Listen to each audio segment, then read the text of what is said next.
Hello and welcome to students you कक्षा 7 की worksheet number 7 15 अक्टूबर 2020 गणित विषय की एंड चैप्टर का नाम है रेखाएं और कोण। रेखाएं तथा कोण। देखिए इससे रिलेटेड कुछ पहले स्टेटमेंट्स उनको पढ़ लेते हैं। जैसे अंग्रेजी वर्णमाला के अक्षर एक्स को ध्यान से देखिए, आप पाएंगे कि इस अक्षर की दोनों रेखाएं एक दूसरे को एक बिंदु पर काटती हैं। इस प्रकार की रेखाओं को प्रतिच्छेदी रेखाएं कहते हैं। तो बेटा ये जो डेफिनेशन है ये प्रतिच्छेदी रेखाओं की व्याख्या करती है, यानी कि परिभाषा है। प्रतिच्छेदी रेखाएं क्या होती हैं? जो दो रेखाएं एक दूसरे को किसी एक बिंदु पर काट रही हैं, ठीक है, वो क्या कहलाती हैं? वो प्रतिच्छेदी रेखाएं कहलाती हैं। वो प्रतिच्छेदी रेखाएं कहलाती हैं। इसके बाद देखिए दूसरा पॉइंट है, अपने कमरे के एक कोने को ध्यान से देखिए और आप पाएंगे कि दीवार और आंगन के बीच का कोण 90 डिग्री है। अतः यदि दो रेखाओं के मध्य कोण 90 डिग्री हो तो उन रेखाओं को लंबवत रेखाएं कहते हैं। दो रेखाएं अगर एक दूसरे के जो 90 डिग्री का कोण बनाती हैं तो वो रेखाएं लंबवत रेखाएं कहलाती हैं, क्योंकि यहाँ पर देखेंगे तो जो इनका कोण बन रहा है इनके बीच में वो 90 डिग्री का बन रहा है। ये वाला ये कोण 90 डिग्री का बन रहा है, इसलिए ये लंबवत रेखाएं कहलाती हैं। क्या कहलाती हैं? लंबवत रेखाएं। तो लंबवत रेखाओं की पहचान होती है कि उन रेखाओं के बीच में 90 डिग्री का कोण होता है, ठीक है। अगला पॉइंट देखिए, क्या आपने कभी अपनी कॉपी की दो रेखाओं को ध्यान से देखा है? इन दो रेखाओं के बीच की दूरी को लगभग दो अलग स्थानों पर नापिए, आप पाएंगे कि दोनों की जगह इन रेखाओं के मध्य की दूरी समान है। अतः ये रेखाएं एक दूसरे से कभी नहीं मिलेंगी और इस प्रकार की रेखाओं को समांतर रेखाएं कहते हैं। तो ये समांतर रेखाएं है। थर्ड पॉइंट जो हमारा आता है वो समांतर रेखाओं से रिलेटेड है। समांतर रेखाएं वे रेखाएं होती हैं जिनके बीच की दूरी सदैव बराबर रहती है। जैसे आपने देखा होगा रेल की दो पटरियां जिस पर रेल चलती है तो उनके बीच की दूरी हमेशा बराबर रहती है, क्योंकि उसके पहिए हमेशा समान दूरी पर ही रहते हैं ट्रेन के। तो ऐसी रेखाएं क्या कहलाती हैं? वो समांतर रेखाएं कहलाती हैं जिनके बीच की दूरी हमेशा बराबर हो। इनके बीच की दूरी हर जगह पर बराबर ही रहती है, तो ये क्या कहलाती हैं? ये समांतर रेखाएं कहलाती हैं। तो अभी तक हमने इस टॉपिक में इस वर्कशीट में 3 डेफिनेशन पढ़ी। पहली प्रतिच्छेदी रेखाएं, दूसरी लंबवत रेखाएं, तीसरी समांतर रेखाएं। इसके बाद अब आगे देखिए इस वर्कशीट में आगे बताया गया है, जब कोई एक रेखा किन्हीं दो रेखाओं पर गिरती है, जब कोई एक रेखा किन्हीं दो रेखाओं पर गिरती है तो यह उन दोनों रेखाओं को दो अलग अलग बिंदुओं पर काटती है। इस प्रकार की गिरने वाली रेखा को त्रियक रेखा कहते हैं। देखिए बच्चा, ये जो डायग्राम दिखाया गया है ये वाला, इसमें दिखाया गया है कि दो रेखाएं हैं, एक ये वाली और एक ये वाली। इन दो रेखाओं पर एक त्रियक रेखा यानी कि तिरछी रेखा गिर रही है, तीसरी रेखा जो कि ये वाली है। तो ये जो तिरछी रेखा इसको बोलते हैं त्रियक रेखा। क्या बोलते हैं इसको बोलते हैं त्रियक रेखा। और ये इन दोनों रेखाओं के दो अलग अलग बिंदुओं पर काटती है। तो इस प्रकार गिरने वाली रेखाओं क्या कहते हैं? त्रियक रेखा कहते हैं। तो ये त्रियक रेखा की डेफिनेशन हो जाती है। अगला पॉइंट देखिए, आपने आसपास प्रतिच्छेदी रेखाओं और समांतर रेखाओं तथा लंबवत रेखाओं को खोजिए। अब आपको क्या करना है? जितना आपने अभी तक पढ़ा, क्या पढ़ा आपने? प्रतिच्छेदी रेखाएं पढ़ी हैं, आपने लंबवत रेखाएं पढ़ी हैं, आपने समांतर रेखाएं पढ़ी हैं, आपने त्रियक रेखा पढ़ी है। आप इन्हीं रेखाओं पर आधारित रेखाएं अपने आसपास भी खोज सकते हैं, ठीक है। आगे देखिए, नीचे निम्न चित्रों में बने हुए अंग्रेजी वर्णमाला के अक्षरों की आकृति को ध्यान से देखिए जो कि समांतर रेखा तथा एक तिर्यक रेखा के द्वारा बने हैं। देखिए बच्चों, यहाँ पर 3 आकृतियाँ हमें दी गई हैं। एक ये वाली आकृति है, एक ये वाली आकृति है और एक ये वाली आकृति है। तो इन आकृतियों में जो रेखाएं हैं हमारी वो ब्लू लाइन से, ब्लू कलर से इंडिकेट की गई हैं। लेकिन उन ब्लू कलर्स में हमको उन ब्लू लाइंस को कहीं कहीं डार्क ब्लैक भी किया गया है, इनको ब्लैक भी किया गया है। देखो यहाँ पर हम देख रहे होंगे तो ये ब्लैक किया गया है, ये ब्लैक किया गया है, इस लाइन को, इसको यहाँ पर ब्लैक किया गया है और इनको यहाँ पर ब्लैक किया गया है। अभी हम इन आकृतियों के बारे में ऊपर पढ़ चुके हैं।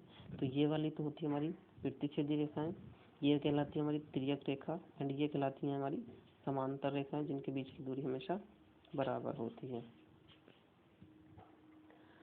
तो अभी हमने इसमें फाइंड करना है, ये ब्लैक कलर से जो कलर किया गया है, ये अल्फ़ाबेट के किन अक्षर को डिनोट कर रही हैं, किन अक्षर को दर्शा रही हैं। तो बच्चों अगर आप ध्यान से देखोगे तो यहाँ पर दिख रहा होगा आपको, इस तरह से ये एफ बन रहा है ब्लैक कलर में, तो यहाँ पर एफ लेटर बन रहा है।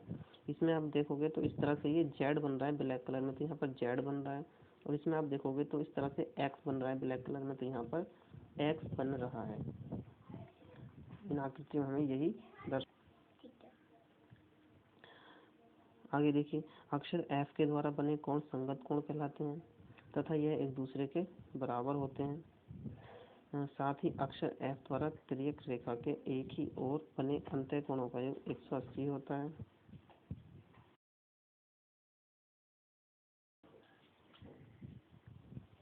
का योग 180 होता है।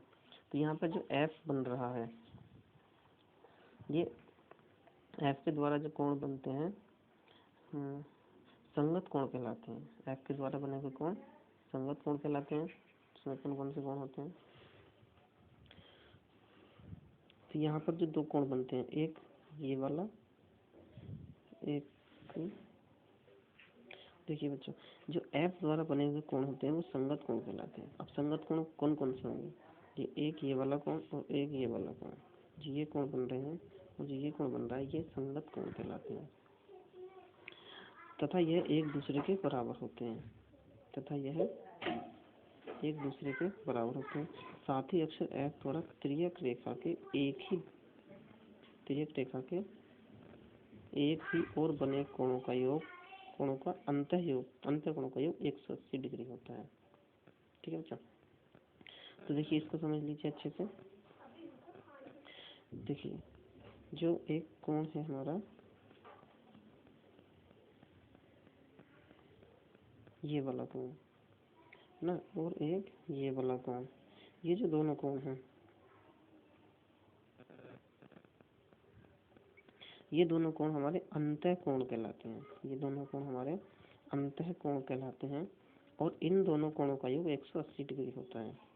इन दोनों का नहीं, तो ये दोनों कोण हमारे संगत कोण कहलाते हैं, क्योंकि पहली लाइन है ना, एफ के द्वारा बने कोण संगत कोण कहलाते हैं। ये वाले कोण संगत का मतलब होता है बराबर कोण कहलाते हैं और ये एक दूसरे के बराबर होते हैं।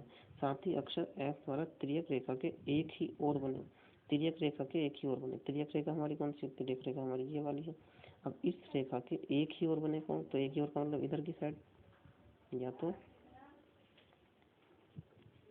तो इधर की साइड या फिर इधर की साइड।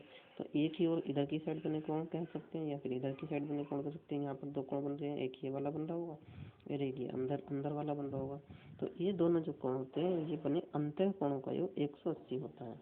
तो इन दोनों का जो योग होता है बेटा वो 180 डिग्री होता है। इन दोनों का योग 180 डिग्री होता है।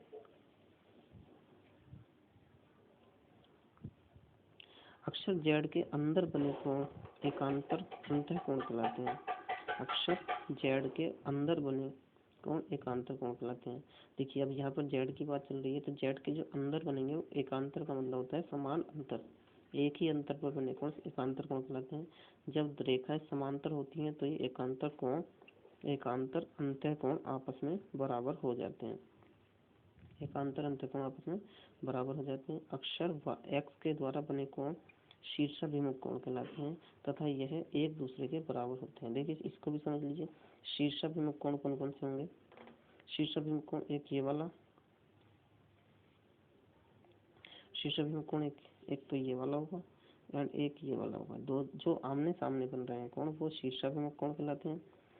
ऐसे ही इधर वाला कोण और इधर वाला कोण जो है ये भी शीर्षाभिमुख कोण होंगे।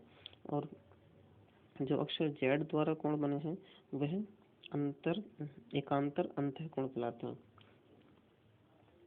देखिए, जेड के द्वारा जो बनते हैं वो एकांतर अंतः कोण कहलाते हैं, जैसे कि कोण अगर हम ये वाला कोण लें, इसके अंदर बन रहा है, और यहाँ पर ये इसके अंदर यहाँ बन रहा है, तो ये दोनों जो कोण होंगे वो एकांतर कोण कहलाएंगे, क्योंकि ये दोनों के दोनों एक ही अंतर पर बने होते हैं।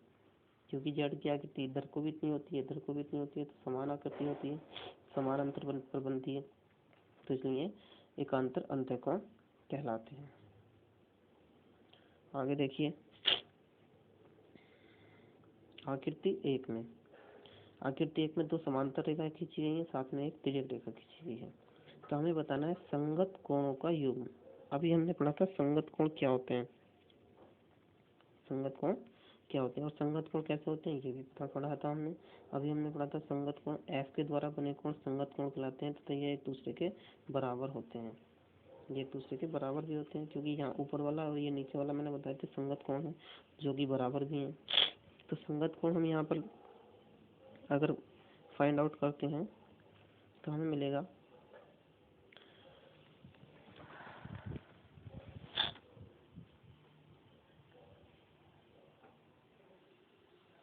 तो देखिए स्टूडेंट्स, पहले है संगत कोण। अभी बताया था संगत कोण कैसे होते हैं, बराबर होते हैं। तो 1, 5, 1 ही 5 सेम है, बराबर कोण है, इसलिए संगत कोण कहलाएंगे। 2, 6 बराबर कोण है, संगत कोण कहलाएंगे। तो है शीर्षाभिमुख कोण।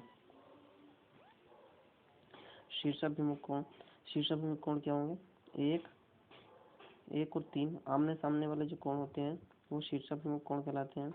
2, 4 ये शीर्षाभिमुख कोण होंगे। 3, 5 अच्छा, इसके बाद एकांतर अंतःकोण एक ही अंतर पर बने, जैसे कि जेड की शेप में बनते हैं। 3, 5 एंड 2, 8। जिसके बाद तिर्यक रेखा के एक ही ओर बने अंतःकोणों का युग्म। एक ही ओर की बात करें तो 2 और 5 एक ही तरफ बन रहे हैं और 3 और 8 एक ही तरफ बन रहे हैं, तो ये जो है एक ही तरफ बने अंतःकोणों का युग्म हो जाएगा। इसके बाद देखिए आकृति नंबर 2 में पी और क्यू समांतर है।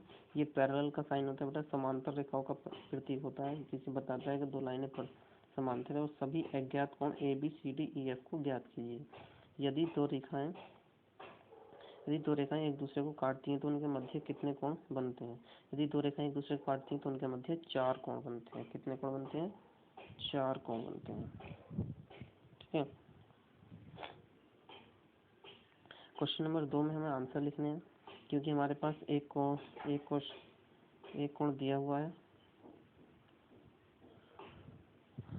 देखिए 125 दिया हुआ है ये वाला, तो अगर हम इसके साथ वाला कोण ले लें ई, तो 125 और ई ये 180 हो जाता है टोटल मिलाने के बाद। तो इसको 180 में से 125 को माइनस कर देंगे तो ई की वैल्यू आ जाएगी, और ई की वैल्यू आ जाएगी 180 माइनस 25 बराबर 180 माइनस, देखिए 180 माइनस 125 बराबर कितना आ जाएगा, ये आ जाएगा 55। तो 55 डिग्री हो जाएगा हमारी ई की वैल्यू हमारी हो जाएगी 55 डिग्री। अब देखिए ई के साथ एफ जो है वो शीर्षाभिमुख कोण है। ई के साथ एफ शीर्षाभिमुख कोण है। जब शीर्षाभिमुख कोण है तो दोनों बराबर होंगे। जब ई 55 होगा तो एफ भी 55 होगा। तो हमारे पास ई की वैल्यू आ चुकी है और एफ की वैल्यू आ चुकी है।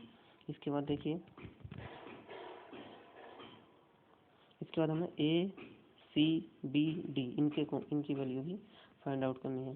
तो ए की वैल्यू अगर देखें या एफ की वैल्यू देखिए, एफ और ए जो है दोनों एकांतर कोण हैं, समान अंतर पर बने। तो एफ की वैल्यू बराबर होगी ए की वैल्यू के, और ए की वैल्यू कितनी आई थी, 55 आई थी, तो ए की वैल्यू 55 हो जाएगी और एफ की वैल्यू 55 हो जाएगी। ए के शीर्षाभिमुख है सी, तो सी की वैल्यू भी 55 हो जाएगी, सी की वैल्यू भी 55 हो जाएगी। ए और सी की वैल्यू कितनी आ जाएंगी, 55 आ जाएंगी। इसके बाद देखिए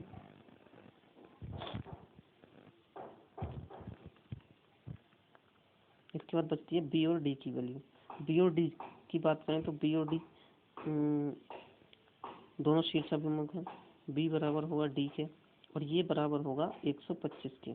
क्यों होगा, क्योंकि ये तीनों के तीनों संगत कोण हैं। ये संगत कोण होंगे इसलिए इनकी वैल्यू 125 हो जाएगी। तो ये वर्कशीट हमारी रेखाएं और कोणों पर आधारित थी। आशा करता हूँ आप सभी को समझ में आई होगी। आज की वर्कशीट में इतना ही था। अगली वर्कशीट के लिए इस चैनल को सब्सक्राइब कर लीजिए। वीडियो पसंद आए तो वीडियो को लाइक कर दीजिए। Thank you for watching this video.